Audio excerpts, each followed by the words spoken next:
Hello, everyone. Welcome back to another edition of What's Happening Now with CNI Solutions. As always, remember to like, share, comment on this broadcast live, as there could be some information here not only useful to yourself, but perhaps to a neighbor or a friend. Coming up, some of the things CNI Solutions got going on. We'll be in the Northwoods homes not next weekend, but in July 15th. That's correct? 15th, we will be in Northwoods for their family fun fair. We're asking for volunteers. I need some help.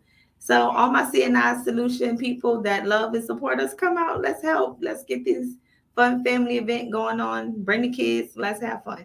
Outstanding. So if you're wanting to volunteer, if you're looking for some volunteer opportunities, by all means, come on down to CNI Solutions and we'll get you squared away. You can help us down here at the Northwoods Family Fair Fun Day on July 15th, starting at 11 a.m. But of course, we'll be there prompt. We'll be running the concession stand where there's going to be some free popcorn, free snow cones, and free cotton candy. It is going to be live. The Generosity Foundation is hosting this event, and they are going to do it really big this year. There's going to be petting zoos down there, water slides. I mean, you name it, they are going to have it. And don't forget, coming up on July 30th of next month will be our annual back-to-school braid-a-thon. We are looking for all braiders who want to support and help this annual event. Please reach out to CNI Solutions so that we can go ahead and get you listed and put down as a volunteer braider. We're going to have bouncy houses out there. We're going to have barbecue, music. There's going to be content going out to yin yang, back and forth, inside the building, outside the building. It will be at the Bob Harrison Senior Wellness Advocacy Center, right down there off Pulaski Pike. So if you are interested in being a volunteer, even if you can't braid, we're looking for volunteers to help with managing the food, serving the kids and the parents, helping the braiders out what they need help out in there. All right. So, Brittany, who do we got here tonight with us? We got the man right here, because that's what he told me to say, right? I did. Mr. Tim Rice with TNR Web Solutions. All right, TNR Web Solutions. So what are we talk about tonight, Tim? What is on your mind has got you troubled that you said, Charles, we got to get on this, we got to hammer it, and we got to let people know what's going on? That's about how this happened. We're going to talk about AI today, Charles. Okay. All right. A topic that all of my clients are talking about now, one that's very important in my agency, in my industry, and really for everybody, because AI is here. It's here to stay, and we need to start leveraging it for our benefit. All right. Yeah. So I see that you brought some things for us to share with our viewers, and so let's talk about that a little bit. All right. So what's going on here? Yeah. I got a quick slide deck. We're going to go through this quick. What we're going to do, I'm going to talk a little bit about the history of AI, talk about what it is in a general perspective, so we can learn about what I'm talking about a bit, give a little bit of context, look at some examples, and we'll just run through a slide deck. Should we bring up the part 2? Is that a secret? Well, I didn't bring up part 2 yet, but we're going to talk about that. I'll keep it secret. We'll talk about that. Back that up. I didn't say anything. So, Charles, if you can go to the next slide. What is AI? Artificial intelligence is, if you can think about it like a machine faking, right? It's artificial faking knowledge, right? A machine can learn. It can learn by examples. If I give a machine 100 different math equations, 1 + 1 = 2, 1 + 2 = 3, 1 + 3 = 4, and I train the computer on that, the computer can mimic like it can do math, right? The same thing with language and with AI. If I give the computer enough input, input to use its algorithms to break down, it can act like it knows something and it's learning. So that's what artificial intelligence is. It's training a machine by giving it a bunch of input so that it can fake real intelligence and fake human interaction. Okay. Next slide. Thanks, Charles. The role of AI in business. If you think about that, so businesses use this to automate so many mundane tasks. That's one of the main features of AI. It can take mundane things that's repeatable, and you do it over and over and over again, and it can take that and say, oh, I can do that. I can train the computer to do that so it can mimic the same results. So in business, that's probably one of the most used cases of AI. And then secondly, that human interaction is starting to automate some of those conversations and drive some of those automations. So in AI, the role is really to efficiency, I would say, is the role, is to really improve efficiency and to just control and all mundane tasks, try to keep those going smooth. I got to tell you, Tim, as we're going through this, and I know there's a lot of viewers out there, I have a ton of questions for you. So as soon as we get through this slide deck, I'm going to hit you. Good. I'm going to hit you, and I know the viewers are going to hit you as well. All right? We're going to go quick. Don't worry, guys. And we're going to get deep into it. I know I'm going over the surface. That's kind of for everyone. We'll get deep into it and answer those. So understanding ChatGPT. The reason I brought ChatGPT up is because it's one of the most popular, talked about all over the place. It's one of thousands, guys, AI tools out there, literally one of thousands. But that's the one we'll talk about and focus on. And literally what it did is it took a language model, the same kind of model that I talked about before, and it broke it down into language. So ChatGPT, what it really does is takes your input, the words that you input into it, and it breaks down whatever you input into words and phrases. Okay. It takes those words and phrases and builds a context for itself. Because ChatGPT was loaded with millions and millions of gigabytes of data, it can now provide context based on what I broke down. I know what you're talking about in this. Take that and use an algorithm to guess what to say next.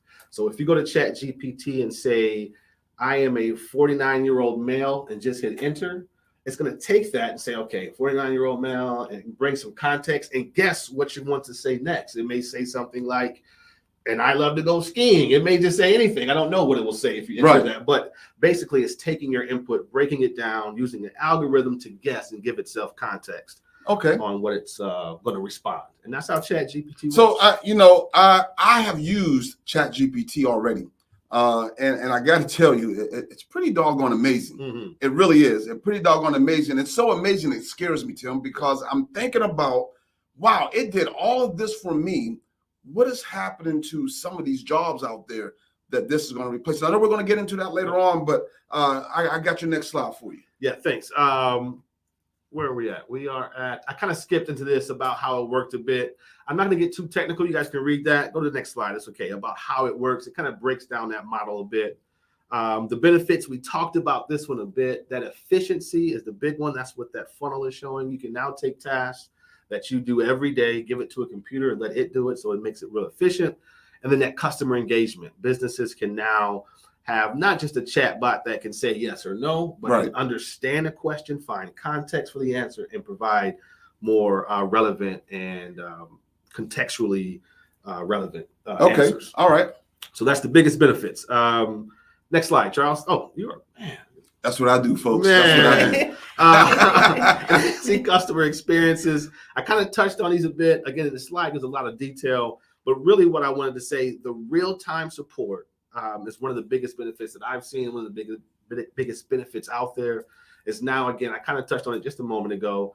If you go to a site that has some of these tools enabled and you ask it a question, it can now take that question, give context, and now give real-time support. It can understand really what I'm asking. And some of these things are in play. We use these every day. If you go to AT&T and ask for help, the AI bot is saying, what do you need? It's taking that context.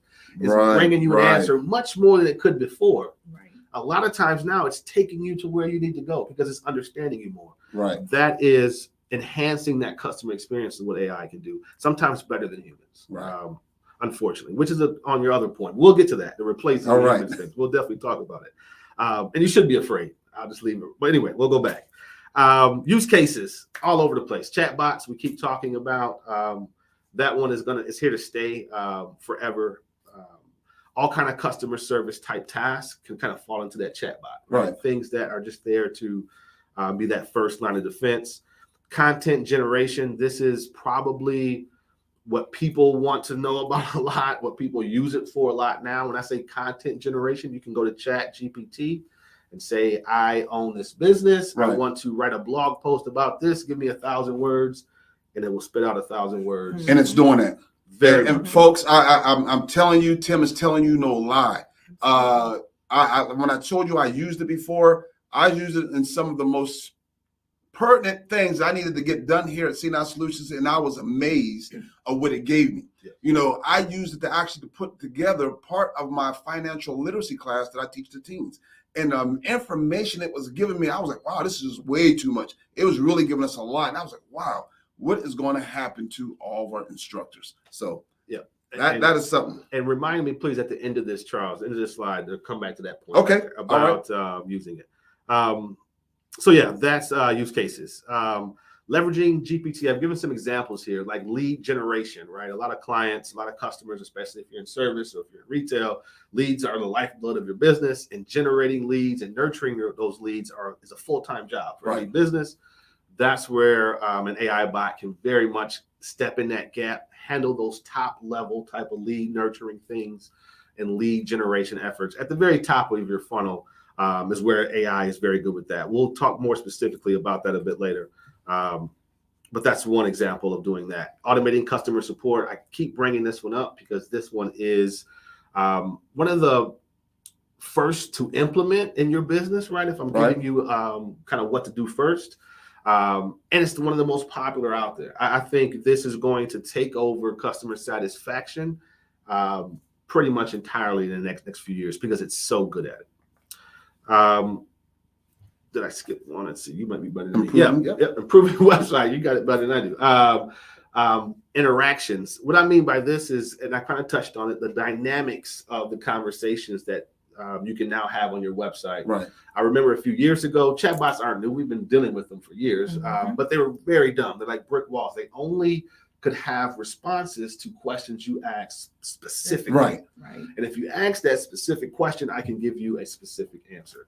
Now your interactions with your website visitors, I have one client that we're kind of playing with this. The first thing you do when you come to their website, you say, all right, am I a consumer or am I a developer? And it gives you different experiences. And as you scroll through the site and click different links and go to different ways, the website starts to change. The information changes and gives you a dynamic experience based on what you're doing on the website. So it makes it very dynamic. Those interactions become not black and white anymore. You can now script all kind of dynamic interactions on your website. With social media marketing, this is a huge one. This is another one that everyone can be using right now. Just to help with social media, creating that ads, creating the content around social media, even having the conversations from social media with your chatbot. This is something that we can all be using right now. We use it every day in our business.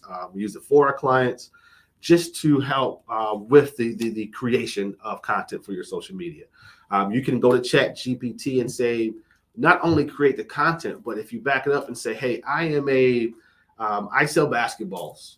I sell basketballs to this particular type of client. Give me a social media plan that will be effective. And ChatGPT would say, okay, the first thing you should do is research your competition. Then you should get crystal clear on your market. Then you should do this. Then you should do that. You should do this. You can turn around and then create the content. It can give you a plan. It can tell you what to do. So with social media, that's one that we all need to be using right now because it's very easy. And getting close, this is a big one. This is one that deserves its own topic. There's a book on this. I wish I had it handy. But the ethics in this kind of goes to your point a bit about it taking over, Charles. You have to understand, as smart as it comes across, it's still as dumb as this or this mouse, or it's still as dumb as that. So you have to teach it everything it knows. ChatGPT learned everything it knows by reading the internet, right? Which is great in some aspects. It knows everything now, right? And the other aspects, it inherits the biases of the people who put it out there. I'm gonna give you a good example. The very first thing we did with TNR, the first chatbot that we built, was one that talked about hip hop, and we taught it that Jay-Z was the best rapper alive, was the GOAT, whoever did it. And you can have a conversation with this chatbot about rap, and no matter how you got there, the end of the result was Jay-Z is the GOAT. And there's nothing else it would say. We just did that as an exercise, but it goes to show what happens here. When you think about AI replacing people and replacing decision makers, you put an AI bot in there to replace the decision, which sounds like, okay, it's good. It knows everything. It can make sound decisions, but it's making decisions based on the info you gave it. If you fed it a bunch of biased information, which we as humans are biased, we program those biases in our code. If you read something I read, even computer language, a bias is in there just based on my biases, right? And they come out in these AI. So we have to be very careful when we're talking about AI, when you're using AI, when you're building these models for yourself. it's very important that we stay ethical and we keep watching and people keep talking about the ethics of this to make sure that we don't find ourselves with, just not racist AI bots out here giving customer service, right? Or anti-Semitic, things like that. So ethics are very important. It's something that once you get started with, I implore everyone to just Google that one time and just, get some information. Know that this is a problem that we have to be aware of and stay front of mind. So I wanted to stay on that slide a bit to kind of give that some emphasis. Are we all done? Almost. Implementing it in your business. The tips I have, I'm going to boil it down to just one tip, and that is to train your AI bot. Whatever AI bot that you're going to use or however you're going to implement it, you have to give it personalized knowledge. You have to train it, keep training it, keep teaching it to make it work. If not, it's just not going to work. If you go to ChatGPT right now and typed in what is CNI solutions, it may give you a pretty good answer because CNI has been around for a long time and it was on the internet prior to 2021, which ChatGPT knows nothing that happened after, right? So things like that. So it may find something, but if you have a new business, you say ChatGPT, what is this? And you ask about your new business, it's going to make up an answer. It's not going to say, I don't know. It's going to take your context and try to build an answer based on what it does know. You have to tell ChatGPT if you don't know, just say you don't know, right? Which is another, people, that's a hot one, right? Whenever you're doing your prompts, at the end of the prompt, say, and if you don't know, just say you don't know. Sometimes it still won't. It'll still think it knows. It'll try to put an answer. So don't get me wrong, that's not always a thing. But yes, that's one of the issues with it. It doesn't know everything, and it will make up stuff. It will make up facts. We're talking about how smart it is and how it will say, 10,000 people, this, when no, 10,000 people didn't. The fact is totally wrong. So it's not like this is a go-to. You can just set it and forget it. Oh, we're done. Right. You asked about humans. That's why humans will never get replaced, because what it cannot do, what it will never be able to do is nuance. Computers cannot pick up human nuance. I can look at you away and not say a word and say so many things, right? I can pause when I'm talking, and all of a sudden, the next things I said after that pause, you heard a little bit more than what I said before I paused. Right. Those nuances will never go away. The fact checking thing, like I just said, even though it takes it and gets context and gets it right a lot, it doesn't know everything. A human will always have to go in and say, wait, nope, that's not right. Or yes, that's right, but that doesn't mean it's right. If that, just because you say something, it doesn't matter what you say, it's how you say it. Exactly. It doesn't know how to say it. It just knows that's the answers. But if you give that answer right now and you say that, now you're gonna have a bigger problem then, right? So those type of things is what's going to keep humans in this, and why it will never just replace us. Right. And why we can't, hopefully we don't let it, if it does replace us, that's when we get scared. That's when we get scared. Because that's when it starts making decisions for us. Right. Like I talked about, we have to be afraid if it's balanced, if it really makes, ethical decisions. When it starts to, give facts, you start asking it factual type things, and it's making up answers, those type of things can get very scary, let's say, if it was in charge, right? So hopefully that won't be the case. I think we got, yes, that was quick. Hopefully you guys are not asleep. I tried to go fast.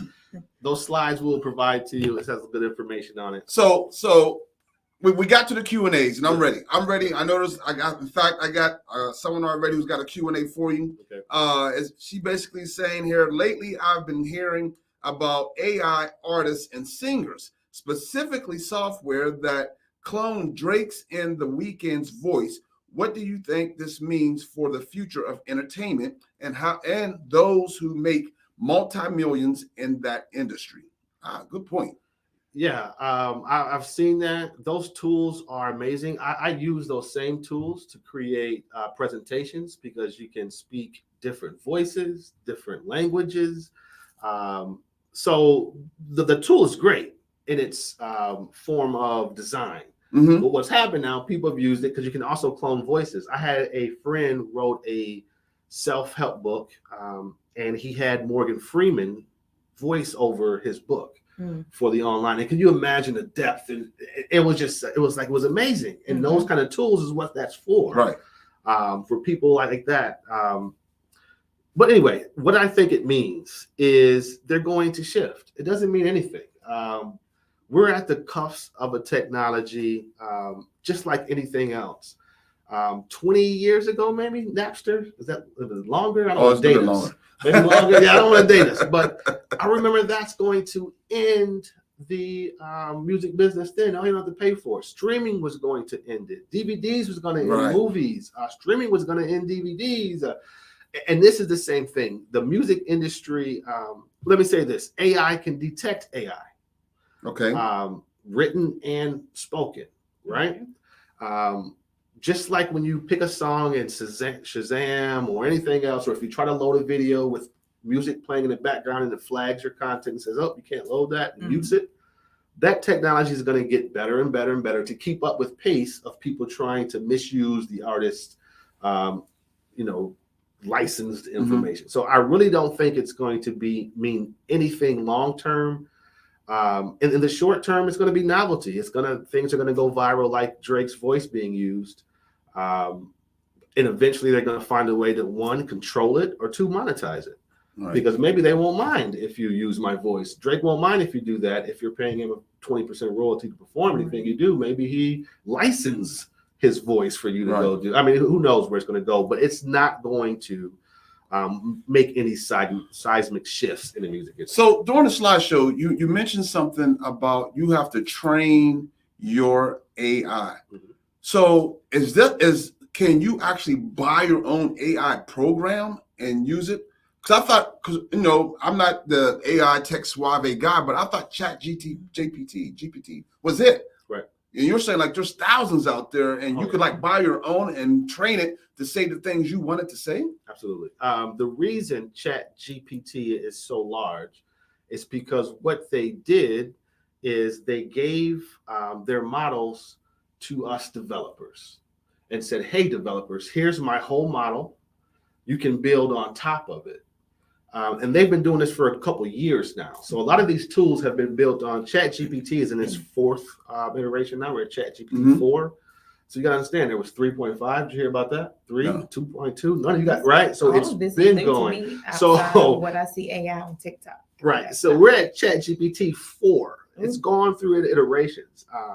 But anyway, what made them so popular is that they let developers like myself take all of their technology, take all of their algorithms, their API, and let us build on top of it.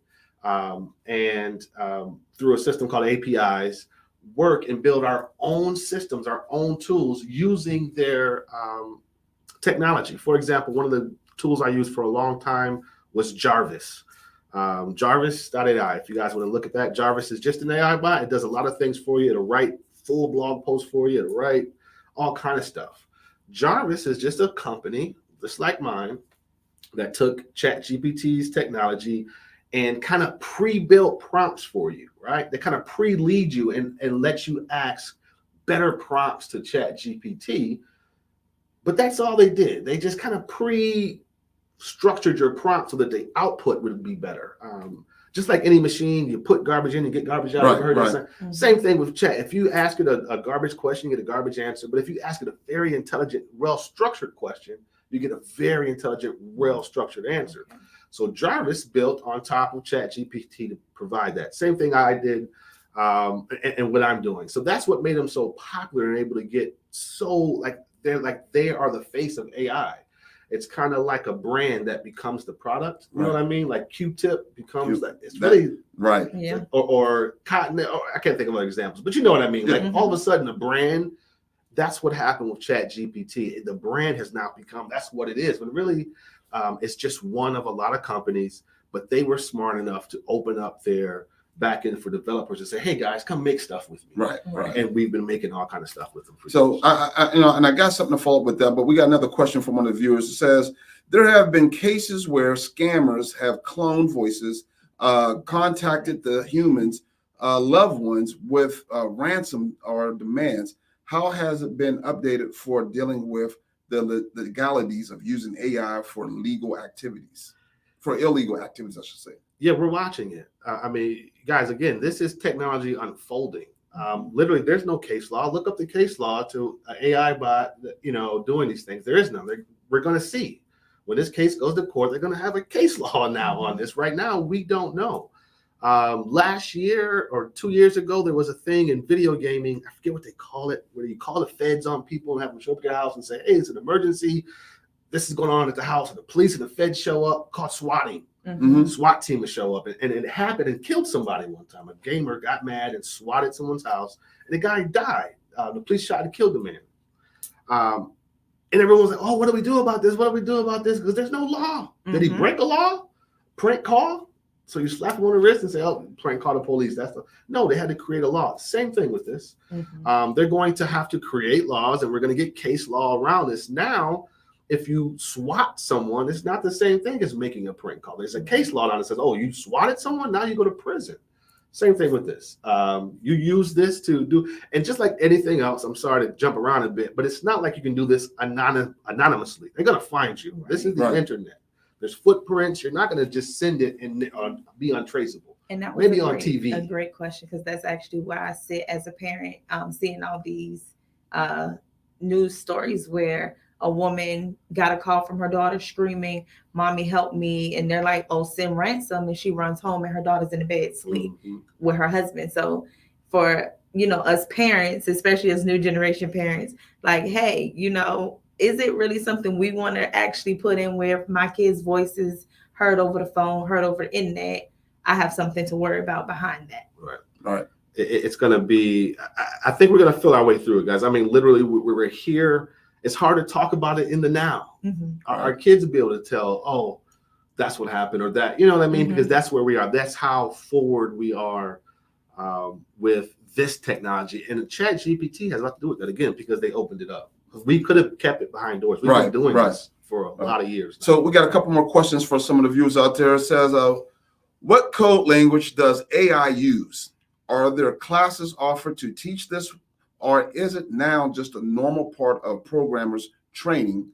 And then another question from one of our viewers is saying, will AI deepen racial and economic inequities?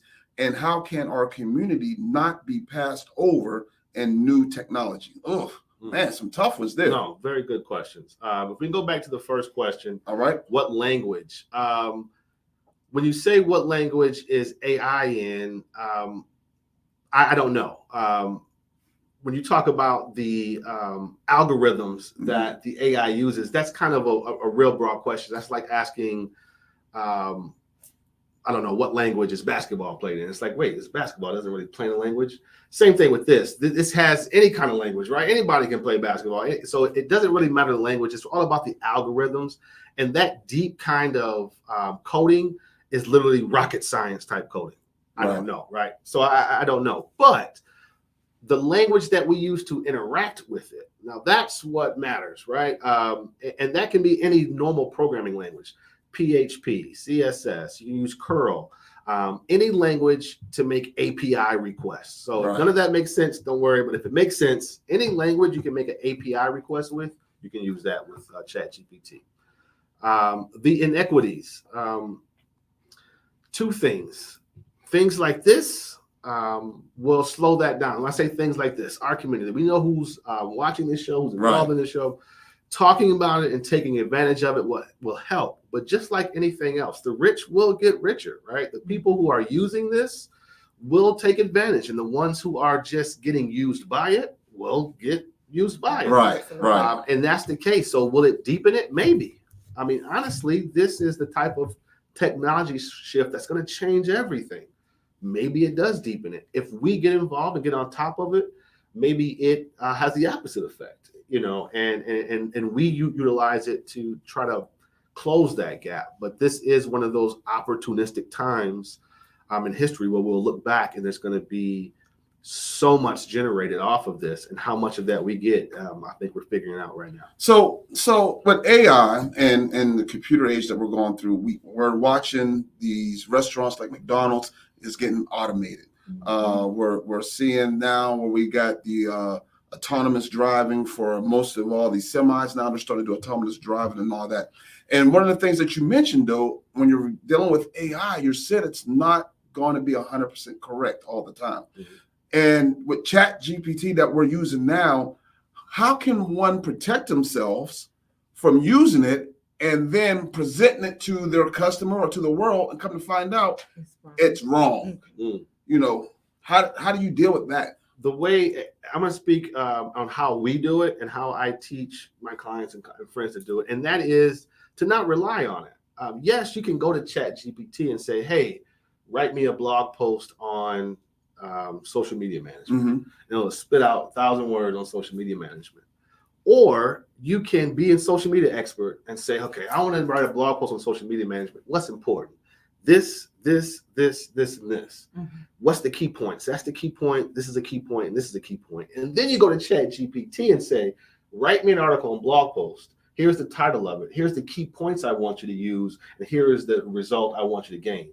Now you're a lot more confident that data, it doesn't have to make up answers anymore. You're telling it the information you want, and you're guiding the response. So the first way I say is don't just go blindly and ask it a question. If you're not an expert and you want to use AI to pretend to be an expert, that can happen. Right. If you are an expert and you ask ChatGPT something and read it, it's going to be easy to say, "Oh, that's not right. Oh, what that went the wrong way," and that didn't. To protect yourself from it, from that end of using it, I say, if you don't know what you're talking about, don't use AI to try to pretend you know what you're talking about. Right? It's like anything else. You can go plagiarize someone's paper. Maybe they didn't have it right, but if you don't know any better, you just copy it. Same kind of concept here. So I would say protect yourself by don't fake it till you make it. Doesn't work in business a lot, guys. It doesn't work. See how that works in business. So I would say that's the one thing I would say. And then to protect yourself from it on the other side, which I think is worth another conversation, is because all this information is coming at us. How do we know it's fake or not? Right. That's the key thing. What do you know it's fake or not? We got another question here from one of our viewers. She says, "How have you used ChatGPT for the betterment of your business? How have you used it to improve your systems and processes?" Yeah, we use it a few ways. First of all, with clients, we use it for building out brands and strategies in the beginning. So I have a AI model that we've built that asks a series of questions, and based on those responses, asking other questions. And by the end of it, it can now spit out a brand that's so encompassing of everything, right? When before you sat down, "Okay, tell me about your company." It was like, "I don't know. We do this, we do that," which is kind of where a lot of people get stuck. So one way that we use it is just in that creation of brand, in that creation of content. We've created a lot of time, spend a lot of time creating these models that create content very efficiently and effectively, and able to draw that out of you very easily. Like, it's easy for you to answer these questions, and all of a sudden you get this magic out of it type way. So that's one way we use it on the client side. Internally, we have 2 or 3 systems that monitor our engagement rates. They monitor my internal people's performance. Right. It monitors feedback through emails and monitors a lot of channels, and now combines all that data so that I get a snapshot when I come in of effectiveness and kind of gives me a grade. So it's one way to just steer my whole ship, because we have so much stuff going on. Okay, look at everything AI, give me the highlights and tell me what's important, filter it down to me, tell me that every day. So we use that to be very effective and efficient. But primarily, I think it's a creation tool that we use to help booster our clients' content, especially on initial launch phases. So, hey, folks, those out there viewing know, hey, if you know somebody who's been dabbling around with AI or ChatGPT and you think this is something they need to know, please take time to share this live broadcast with them so they can have a better understanding of that. Because like Tim said, if you don't know, garbage in is garbage out, right? So if you don't know what you're putting into there, you might want to be careful about that. And speaking of that, I said earlier in the program, I used AI. I used ChatGPT when I was making my financial literacy class for teens. One of the questions I asked the AI was, what benefits will teaching financial literacy to teens have? And it spit out this long laundry list. Now, mind you, it all looked good to Charles Fry. Like, man, that's some good information right there. But going back to what you just said, I'm thinking about Tim now. Man, how much of that was right, though? Right. How much of what it just told me, the benefit it's going to have for teens, is actually right. So then I had to go back to the old, Sears and Roebuck and start looking at books and start reading some stuff to see what it just told me can validate that, okay, it did say that here in this book. Okay, I'm good with that. So that is important. And the viewers, if you're going to use AI, ChatGPT, you need to be aware of that, because you talked about case studies and case laws. I just saw where a lawyer got in trouble for using ChatGPT for one of his cases, and it presented something totally wrong. A case that never even existed. It quoted a case that didn't even exist. So now it's like, man, how do we trust it? What do we trust? I think like I said, you use it as a tool, as a research tool, not as the answer, right? Right. I mean, you just like anything else, it's just one of your tools, and to use it as a complete answer, that's what's going to happen. It's guaranteed. It's going to at some point make up something or give something wrong. So yeah, it's just something you got to use it as a tool. It's not a one-fit-all solution. We got another question from one of the viewers. It says, a lot of businesses have turned their customer service over to AI chat. It is efficient and convenient in that it does not necessarily have to abide by traditional 9-to-5 work hours. That being said, a lot of people are turned off by the coldness and lack of human interaction. What advice do you have for business owners to, I guess, placate the demographic, especially in the elderly who may not be tech savvy enough to interact successfully with AI? Yeah, very, very good question. And those use cases, I mean, you gave some just very, very, very good use cases of what we build on top of AI. If you use ChatGPT itself, you're going to get these cold responses and answers. On my site, and I can't wait till you guys meet my chatbot. She has a name. So how is that cold when it comes and says, hey, my name is Layla. How are you? It has a name. So I say all that to say, because I taught it to. Again, when I think if you go back in here, you have to go on top of this language model. But one of the use cases you gave about elderly, man, you just made my mind blow. Like, that is such a great idea. But again, you can train the chatbot so that it doesn't ask hard to answer questions, first of all, and it doesn't give black or just blunt responses. You can tell ChatGPT or your chatbot, you are speaking to elderly people. Make all your responses soft. Talk as if you're talking to a 6-year-old, and make sure you end every sentence with, is there anything else I can help you with? Mm-hmm. If that was not what ChatGPT does, but on top of that, you give that instruction to your bot, all of a sudden you have very warm responses. So I would say that's why I say on top of these things, you got to find a tool. If you're going to use it, ChatGPT for yourself, it's fine. If you're going to use it to be an out-facing tool to customers, you got to build on top of it. You got to teach it how you want it to talk. You have to show it, So, Tim, I mean, not all of us are so tech savvy as Mr. Tim Rice here. Right. He got his own personal chatbot. My chatbot happens to be Miss Brittany Fry. Get the chatting, Brittany. Get the chatting. But no, seriously, folks, seriously. You said something that made me think about something.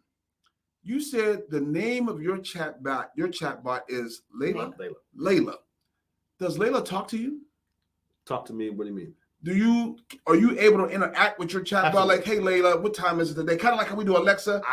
Absolutely. I train and this has been going on. This is probably 3 months, and we're still in training mode. But when I first trained her, I mean, literally, it's I would go and just say things. Hey, are you there? Hey Tim, of course I'm here. I'm gonna help you with just little things. Layla, some, or hey, what's your name? Hey, my name is Layla. Da, da, da. So yes, to answer the short answer is absolutely.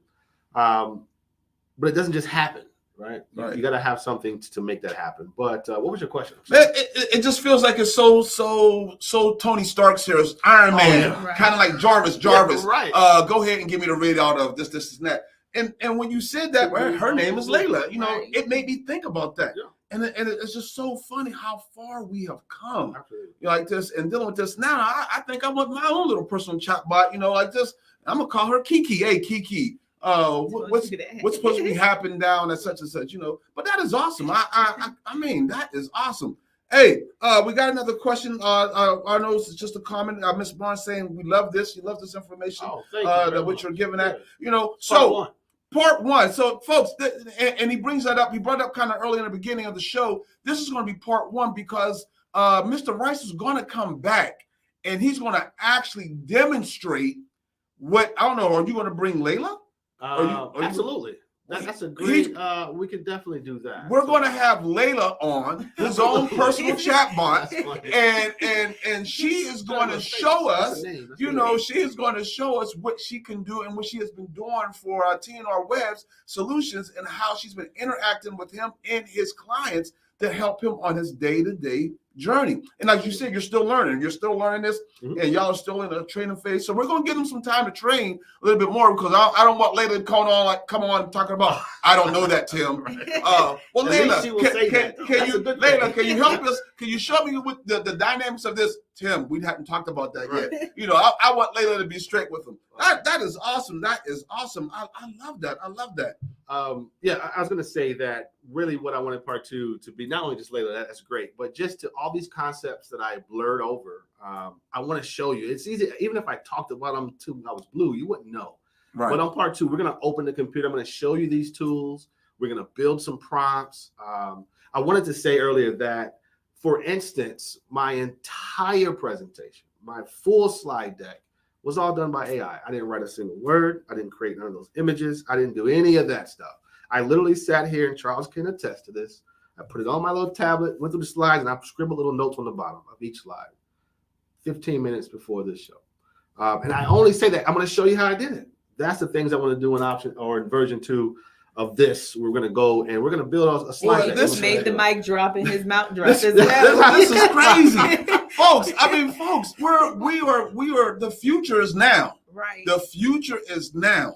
Tim and I was talking earlier about the studio in here and things that we've been doing. We're going to have this after camera discussion a little bit more because this AI and the things that we can do to make our lives better, to make our businesses that you all own, those who are watching who have a business, this is going to make those things a lot better and easier for you like this. And so I'm telling you, I'm antsy right now for part 2 because I want to see this demonstration and we're going to make it so that you all can see it in plain view and it's not going to be an issue. We want you all to be able to interact with him and Layla the same way that we can interact with him and Layla here. So that has been awesome.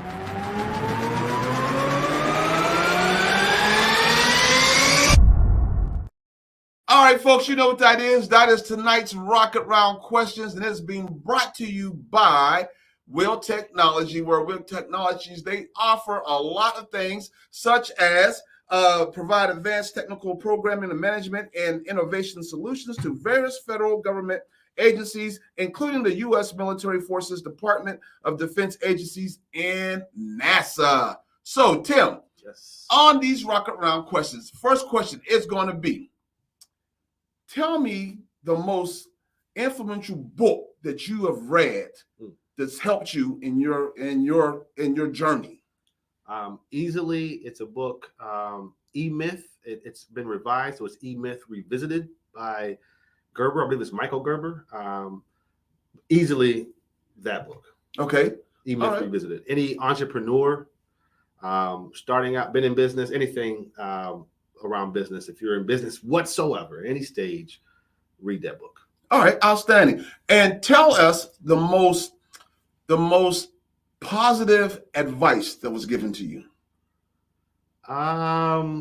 Double my prices. No, I'm kidding.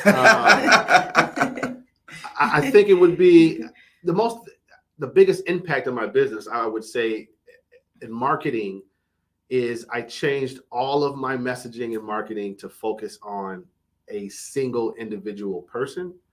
You know how there's the saying, you talk to everyone, you talk to no one, this and that, or you make these personas. I made a person and I started marketing to that person, changed my business. Okay, all right, and now for my third and final question, I think I already know this answer, folks, and y'all probably going to know it too.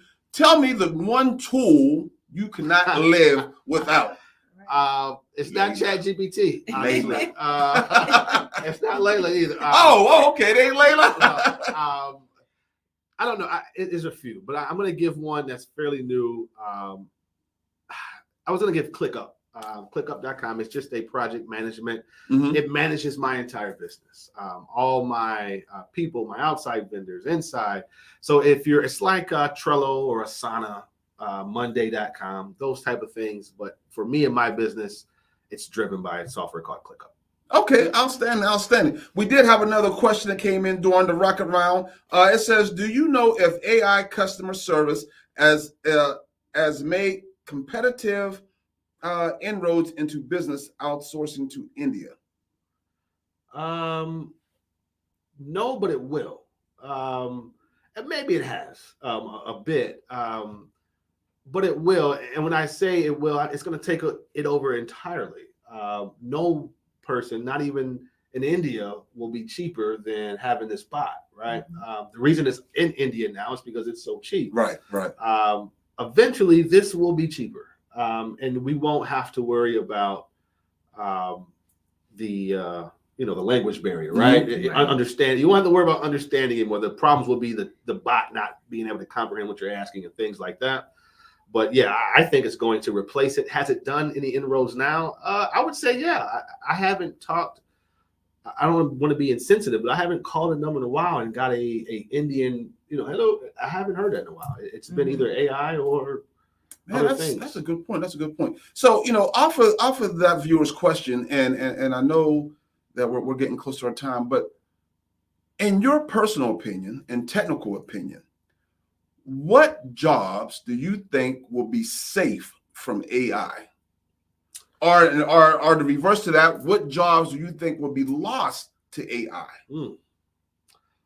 Man, good question. I think loss is where I would start. Loss is going to be the mundane. Any task that's repetitive in nature is in trouble. Any task that has a limit, the boundaries, like a menu, for example, is a boundary. You can't go outside this menu. Those type of things are the scary ones. Individual jobs, I don't know. I can't really think of any on top of my head, but just repetitive task. And anytime your job can fit on a menu, I guess that's a great example, then your job is in trouble. Mm-hmm. Where will it not impact is in the creative. It will not impact in the, service, and customer service will still always be a human touch at the end. So I think, it will never get there, but I don't know. I guess creative is where I would go as far as it can't touch. Still, it can't be Mozart. Even though I say that, my other slide deck, one of the slides talked about, I was talking about the history of AI and how it was in the 80s. A computer finally beat a grandmaster in chess. And if you ask a lot of chess players, chess is kind of like, it's like it's flowing. And so I say that because I just said it will never be Mozart. I don't know if it won't ever be Mozart, honestly. So maybe even the creative at some point may go. I don't know. It's a real tough question. It's a scary thing to think about. I haven't thought much about because, I feel like I'm using AI. So whatever AI is going to replace, I'm going to be the one on top replacing it. Right. So I'm not worrying about, it's never going to take away things from people like me, people who are creating and innovating, trying to improve. And it just those type of people, if you're in that type of space, you're that type of person, AI will never replace that. We don't have to worry about it. We just have to use it. So I'm not sure, but I would say if you can fit your job, if your job is always right here, you never have to think or never have to interpret anything, be afraid. I think that's kind of what one of the views said. She's talked about administrative assistants and timekeepers. You know, they might be in that loophole where they're sitting right there, and that's all they do all day is check those numbers like that. For example, we asked about the tool and ClickUp. It has an AI component, and believe me, my timekeeper is better than any human, and it's AI. Wow. It keeps time way better than anyone else. Folks, hey, we appreciate you all for tuning in tonight and speaking with Mr. Rice on AI and how it is going to affect you. Please be on the lookout for part 2, where we will be doing some hands-on demonstrating, and we'll get to speak with who?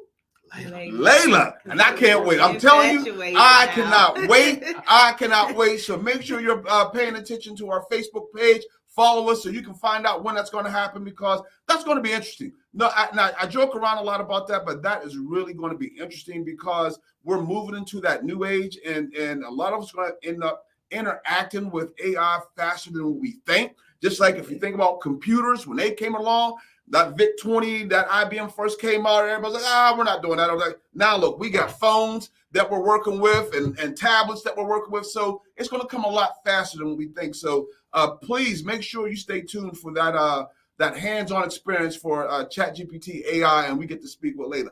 Tim, any final words you would like to say before we close? I would say it's been a pleasure. We've just scratched the surface. I'm looking forward to part 2. I would say that TNR Web Solutions is a local business right here in Huntsville. If you are a growth-minded company, if you are in need of any web services, especially when it comes to custom development, obviously that's what we do. That's what we specialize in.